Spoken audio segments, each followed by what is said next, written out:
Hello friends, welcome to my channel. আজকের আমি আবার একটা নতুন নোটিফিকেশান নিয়ে চলে এসেছি। আজকের নোটিফিকেশানের বিষয় হলো এনটিপিসি লিমিটেডের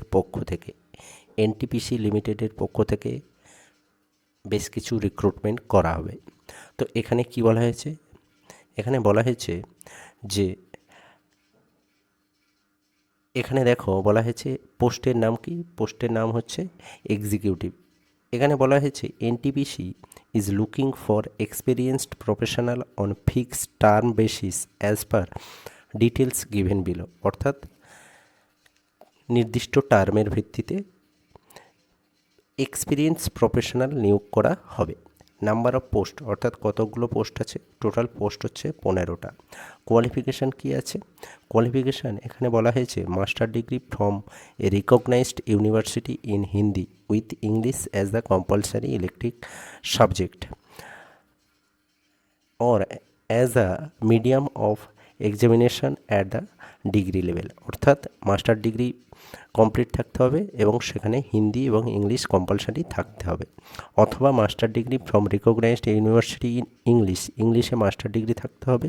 প্রথমটা হচ্ছে হিন্দিতে মাস্টার ডিগ্রি থাকতে হবে এবং ইংলিশ সাবজেক্টটা থাকতে হবে।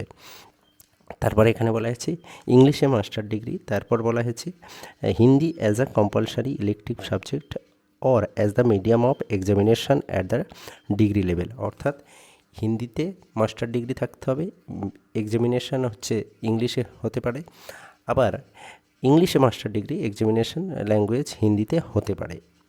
তারপর কি বলা হয়েছে master degree from recognized university in any subject other than Hindi or English with English medium or Hindi as the compulsory elective subject for the as the medium of examination at the degree level. তারপরে বলা হয়েছে master degree from the recognized university in any subject other than Hindi or English with the Hindi and English as the compulsory or elective subject or either of the two as the medium of examination and the other as the compulsory or elective subject at the degree level। অর্থাৎ English অথবা হিন্দিতে এই যে qualification দিয়েছে, এই কোয়ালিফিকেশানের মূল কথা হলো ইংলিশ অথবা হিন্দিতে মাস্টার ডিগ্রি থাকতে হবে, অথবা যে কোনো সাবজেক্টে মাস্টার ডিগ্রি থাকতে পারে, কিন্তু তোমার যে এক্সামিনেশান দেওয়ার যে ভাষা, পরীক্ষা দেওয়ার যে ভাষা, সেই ভাষা হিন্দি অথবা ইংলিশ হতে হবে, অথবা ইলেকটিভ সাবজেক্ট হিসাবে হিন্দি এবং ইংলিশ থাকতে হবে। অর্থাৎ হিন্দি এবং ইংলিশে তোমাকে কথা বলতে, লিখতে, পড়তে এই সমস্ত কিছু করতে হবে।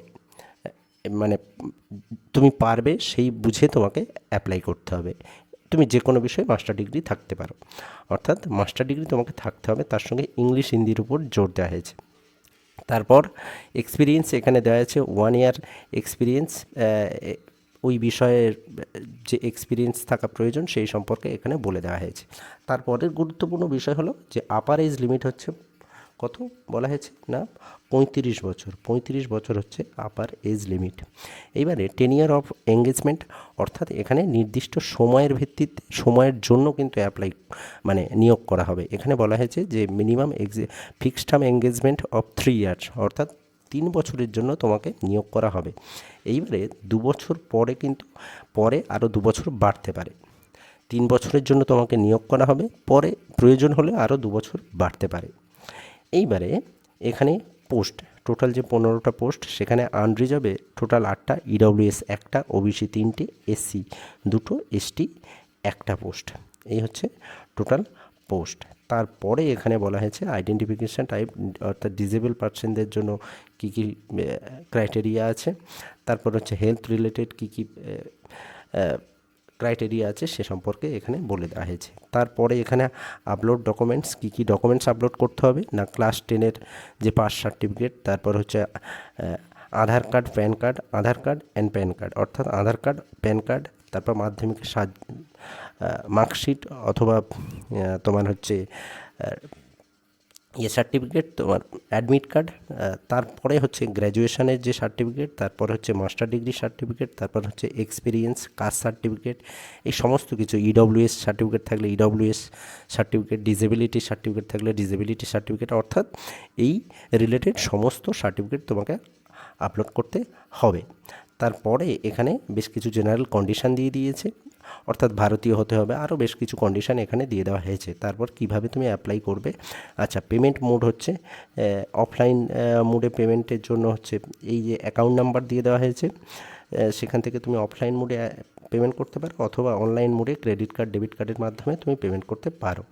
আচ্ছা, তারপর অনলাইন অ্যাপ্লিকেশান কবে থেকে শুরু হয়েছে? 23/4/2025। লাস্ট ডেট কিন্তু 7/5/2025 পর্যন্ত, অর্থাৎ 7 তারিখ পর্যন্ত এর অ্যাপ্লিকেশান চলবে। তো এই হলো আজকের নোটিফিকেশানের মূল বিষয়। তো পরে আবার এরকম কোনো নোটিফিকেশান বেরোলে আমি কিন্তু আবার আমার চ্যানেলে সেই বিষয় নিয়ে আসব।